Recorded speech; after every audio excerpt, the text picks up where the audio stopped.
Levi, how's it going with the new heifer? Well, Owen, it's a little rough. She's kind of high strung. It's kind of like when you're playing ball and you slide into home plate, you just remember to play it safe. Good evening. My name is Levi Baranowski, and this is my friend Owen Kaminski. We are members of 4-H Livestock Producers in Fort Bend County. As youth livestock exhibitors, we are at risk no matter what project. Beef, swine, lamb, goats, and even poultry and rabbit. But if we play it livestock safe, we can help prevent injuries and accidents. Thousands of animal-related injuries occur each year. Some even result in death. Of course, 1 in every 5 youth farm injuries in the U.S. is animal-related. Some of the most common injuries including being stepped on by large animals, being knocked down, kicked, bitten, head-butted, or pinned between a hard surface and your animal. There are numerous ways to play it livestock safe, but there are 6 major keys to livestock safety to always keep in mind. 6 steps. That's a lot for me to remember, Levi. I do know that livestock are creatures of habit that, just like humans, they prefer a routine and being around other livestock. They often become frightened or agitated when they get separated from the rest of the herd. That's true, Owen, but it's easy just to remember safety. Secure the area. Look at the pen area or whatever area you are introducing your animal to in order to determine possible hazards. For example, a rake laying on the ground can cause an animal to get spooked and jump. This could result in you getting knocked down, kicked, or ran over. A is for always paying attention. The time that you are working with your animal is not the time to be on your phone or having a conversation. Even the ring of a phone or someone trying to talk to you can startle an animal and make them feel uncomfortable. Feel the front of the animal first to let them know you're there. Just like people, livestock can have a flight and fright zone response to events and people. By understanding the flight zone or the animal's personal space, it will help you understand how an animal will react. Animals want to keep an eye out at all times. They often do not like for someone or something to be directly behind them. Their blind spot is directly behind their hindquarters. Any movement in the blind spot can make the animal uneasy and nervous. Understanding this is very important when working with your livestock.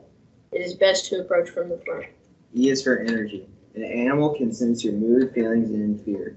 When an animal refuses to cooperate, yelling and prodding and poking at the animal only make the animal get more agitated and nervous. Use slow but deliberate movements around livestock. Be calm, not overly quick or sudden.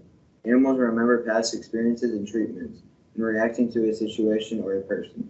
So pack your patience and take the time with your animal. Time. When tying your animals, to be sure to tie them to a place secure using a knot that can be released easily in case the animal gets into a bind. There are a variety of halters for different species of animals and the stages in the halter breaking your animal. It is important to tie and ensure the pins your animal resides in. Wise for you. You are responsible for your safety and your animal's safety. So it's important to pay attention to all aspects of your project from start to finish. Let's talk facilities. Many injuries and even deaths related to livestock involve the facilities or area the livestock is kept. When designing your facility, it is very important to your first step to be safety. If pouring concrete flooring, be sure to use a rough finish and groove walkways to ensure better track. Use material that will allow for good drainage to prevent slipping.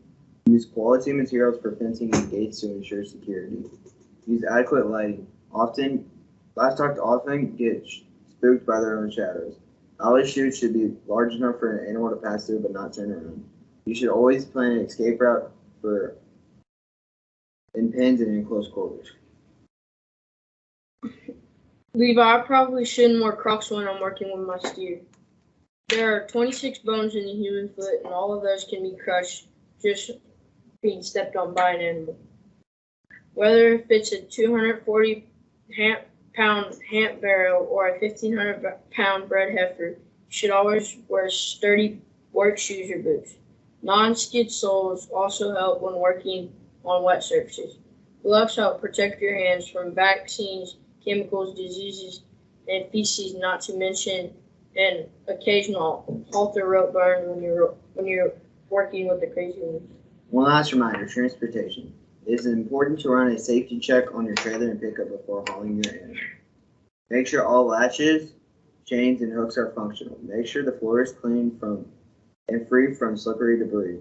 Allow yourself extra time to load, transport, and unload wherever you're going. Being in a hurry can violate all the safety codes. Levi, I honestly never really thought about all these things, but from now on, I definitely remember to play Livestock Safe. Thank you. We appreciate your time.